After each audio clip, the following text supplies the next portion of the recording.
Hey guys, you're watching Phone Arena's in-depth video review of the T-Mobile Comet, which is available right now for the contract price of free or $200 no contract. And for those looking for an entry-level Android smartphone, this might suit your needs. The T-Mobile Comet is actually manufactured by Huawei, and design-wise it's pretty typical of any other touchscreen phone in the market. It's fairly compact, coming at half an inch thick, so it's not that bulky at all. And on top of that, it does make it feel somewhat lightweight. It's constructed out of plastic all around, at least it's a fairly durable feeling type of material. But unfortunately, we can't say too much about the construction. As you can tell out of the box, we did notice the front plate coming out here, so we're not really too thrilled about that. Aside from that, it's nothing really spectacular about the handset just because it looks like anything else out there in the market. Turning on the handset, you're going to be greeted to its 2.8-inch QVGA capacitive touchscreen, so that's 240 by 320 pixels, and support for 262,000 colors. Unfortunately, though, it does suffer from some poor viewing angles, and the colors do look a little bit washed out. Additionally, the text is a little bit harder to see just because of the size of the display combined with the resolution. You'll really need to shield it away from the sun when using in outdoor conditions. Right below that, you have your touch-sensitive buttons. You have the back, menu, home, and even the search keys. We didn't have any problems as far as accidentally pressing them. And below that, you have your send and end keys and also a directional pad with a good, rather large-size selection key. It makes it very easy and also offers a really nice tactile response.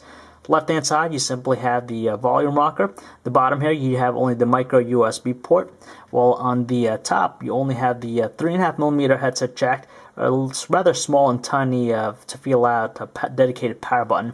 On the rear, you have the 3.2 megapixel camera. The notches here are for the speakerphone. And when you remove the back cover, it's going to give you access to the SIM card slot, the battery, and the micro SD card slot. Seeing that it's an entry-level Android handset, we're pretty surprised by the speed it exhibits. It's running Android 2.2 Froyo, pretty stock experience, and it's powered by a 528 MHz processor. As you can tell, it's fairly responsive as far as moving about the home screens here. Even loading up the application panel, it does a good job with scrolling, and we're pretty satisfied with its speed. The Gmail experience on the T-Mobile Comet is no different from any other Android handset out there in the market, so luckily it offers you all the rich features you'd come to expect. Some of the other notable applications preloaded with the device is, of course, you have Facebook for your social networking needs, as well as Twitter. It's available on there. You have Telenav's GPS navigation for true turn-by-turn directions, Google Talk for your instant messaging needs, and of course you have the Android Market, which allows you to download additional third-party applications onto the handset.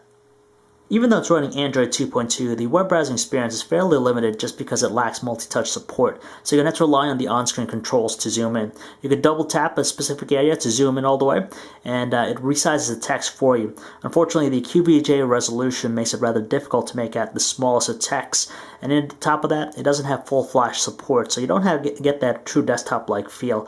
Luckily though, the scrolling is pretty good. As you can tell, it's pretty smooth, and for anyone who's an entry-level user, it should satisfy their needs.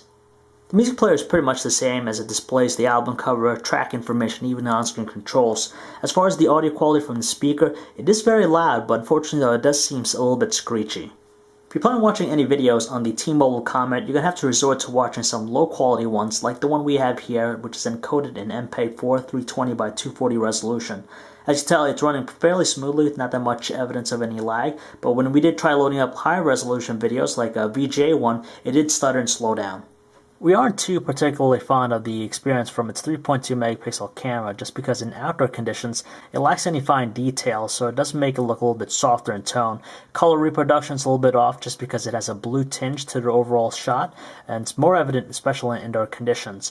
Low lighting shots though, there's some noise that's evident, and the overall look and quality is just something that's not spectacular. Video recording doesn't get any better with the handset just because they're very low quality, a lot of pixelization going on, and it's extremely jerky, so you're not going to have a satisfying experience with it. Calling quality isn't the best on the T-Mobile Comet, even though the earpiece itself is pretty strong in tone, so you're going to definitely hear your callers. Unfortunately, there is some static sound that can be heard in the background and our end, and voices do have a tendency to sound a little bit distorted.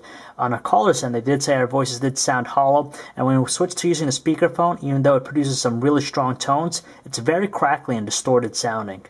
During our time using the handset, we didn't notice too much of an issue as far as signal strength, as it retained a good amount of bars in high coverage areas. Battery life seems to be average with the T-Mobile Comet just because we managed to get out at least a solid 8-hour work shift without having to recharge the battery. If you're a heavy user, of course you're going to want to constantly recharge it, and it's probably a good idea to connect it to your charger before you go to bed. Now, for something that's priced for free with a contract, you really can't go wrong with the T-Mobile Comet just because it offers all the rich features of any other Android handset on the market, although it might be even limited in certain aspects. For basic or first-time smartphone owners, it's not going to cost you too much money to get you up to snuff with Android. And for parents who have kids who want smartphones, it also makes for a great solution. But if you want to get something a little bit better, a little more features, you might want to take a look at the LG Optimus T for $30 on contract, and it does offer some richer features than this. So if you'd like to learn more about the T-Mobile Comet or for all the latest cell phone reviews, news specs, and information, you can check us out at PhoneArena.com.